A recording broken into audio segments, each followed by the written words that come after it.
fathers and mothers. At least in the beginning, you have to have both to create life, to create a child. But whether done over time or instantly after conception, fathers are disappearing from the picture altogether. In fact, according to the US Census conducted in 2022, in the US alone there are approximately 18.3 million children who live without a father in the home. That is over 1 in 4 children living without a father. But it doesn't stop there. Millions of children have fathers who are physically present but are not emotionally present. So why is this happening, and what effect is it having in our society? In this video, we're going to see how the fatherless wave is becoming an epidemic and how it's crippling our society one child at a time. Plus, stick around to the end as I have something for all those who are single parents yourself. Make sure to like and subscribe. It lets me know you enjoy the content I'm making for you and helps other people find this video easier.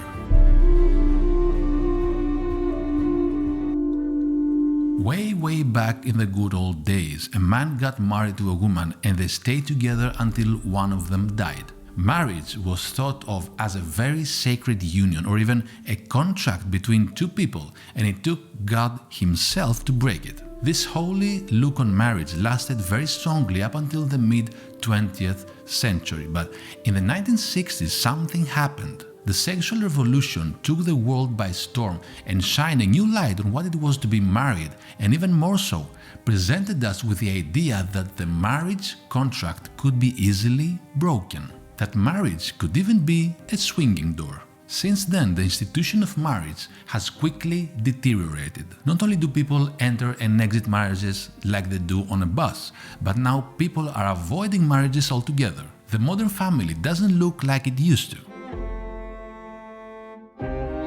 During that great awakening in the 60s, promiscuity was normalized. Females were okay entering into low-commitment sexual relationships with men, and children were being born out of wedlock. Now, approximately 40% of children are born to unmarried mothers. While some see this period in time as just a blip in the history books or a time of freedom for women, the damage that has followed remains irreversible. This is because sex once focused on procreation and family, but sex now has become weaponized and used as recreation.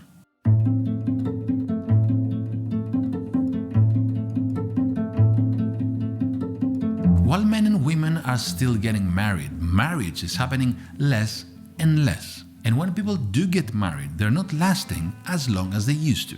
Currently, the average length of most marriages is just 7 years, and yes, half of all marriages do end in divorce. Of course, there are those toxic relationships or even abusive relationships that both men and women should not remain in. You simply must leave the significant other if that's the case. But we as society are normalizing divorce now more than ever. Marriage is suffering from the effects of what I call Tinderification. You don't like them, just swipe and move on to the next one.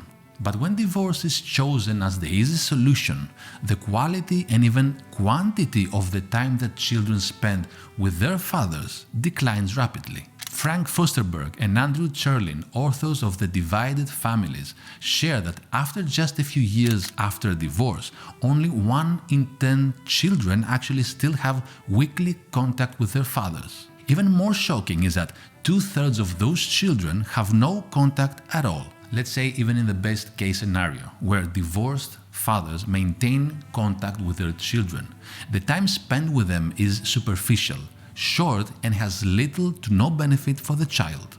What's interesting is that this dynamic after divorce happens because women and men think very differently from one another. Women view marriage as two relationships, one with their husband and one with their children. But men, on the other hand, tend to view marriage and parenting as one all-inclusive package. So in their mind, if the marriage deteriorates, then fathering deteriorates with it. I'm sure you've heard the term happy wife, happy life, which leads us to believe if the wife isn't happy, no one is happy. So divorce becomes a solution. But on the other end of that is the common saying, we stayed together for the kids. And trust me, when my parents got divorced, I heard this phrase from both of them, and it was not the nicest thing to hear. So which road is better to go down? The one of happy individuals but children that suffer? Or two unhappy individuals who stay together to create a better environment for their children? I believe the answer is case by case. But what I can tell you is that the damage that goes on when children don't have a present father is incredibly high. While some fathers are not present due to divorce, others are not present due to their own addictions to drugs, addictions to alcohol, or the main addiction in our society, an addiction to their smartphones. But there's another element keeping fathers away from their children: work. We're living in a time when the cost of living is ridiculously high, like out of control high. This problem is now forcing fathers to work more. Fathers are now having to work 10, 12 hours a day out of the house, away from the families, just to financially support the families. This financial crisis is now creating the modern dynamic where the wife is raising the children alone.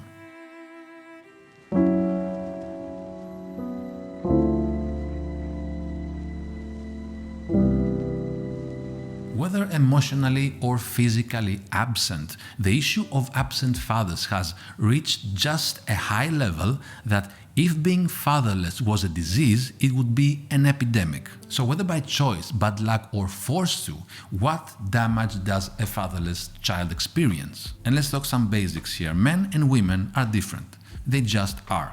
Each possesses innate biological differences, which translates into different yet complementary parenting styles. When looking at the woman, she's more compassionate and relationship-oriented. Men, on the other hand, are more competitive, confident, and drawn toward risk-taking. These polar opposite attributes complement each other in ways that a single parent cannot possibly manage. It is beyond difficult for a person to be everything to everyone all at once. Mothers provide children with a safe, nurturing, and emotionally secure environment, something we as humans need. Fathers, however, challenge their children. They push their boundaries and help them cultivate autonomy. Again, we as humans need this too. And just to bust a myth here, the myth of the independent woman who can achieve it all, a great career and being single mother all at the same time. That just isn't true, and it's a myth many young women believe. And here's why. As we said, women provide a safe, nurturing, and emotionally secure environment for the kids, but they simply cannot do that if they themselves do not feel safe, nurtured, and emotionally secured by their man. These are basic human emotions that, if not met, then the woman crumbles, and the kids feel that. There's no such thing as an independent woman or an independent man. We are all interdependent. We need both. We crave each element of that male-female dynamic, whether we know it or not. As a child develops, he or she needs the varying environments to grow and flourish. Our psychological health is contingent on meeting the need for independence while also knowing we are safe. As we grow up, we need to be both challenged emotionally and physically while also having a safety net that the mother offers. The two very different genders when it comes to parenting are related to something fundamental in the human condition.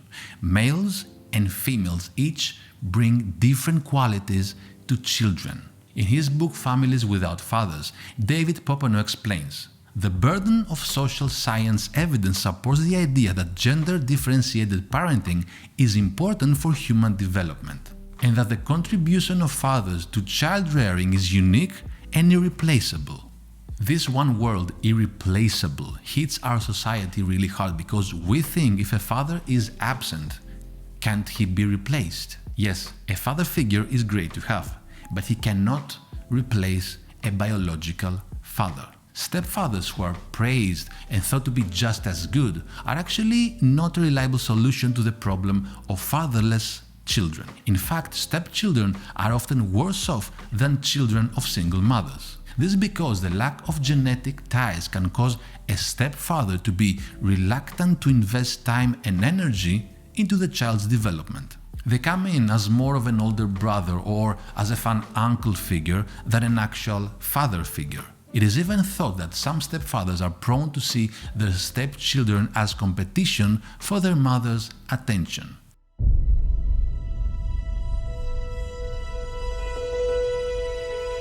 When children find themselves without a father, it can cause trauma and issues that affect the entire childhood and even adulthood. Fatherlessness could cause an abundance of issues. It could cause children not to take risks or even have low self-confidence, not to know how to deal with challenging situations, or even not to know how to express and develop their manhood in a healthy way if they're boys.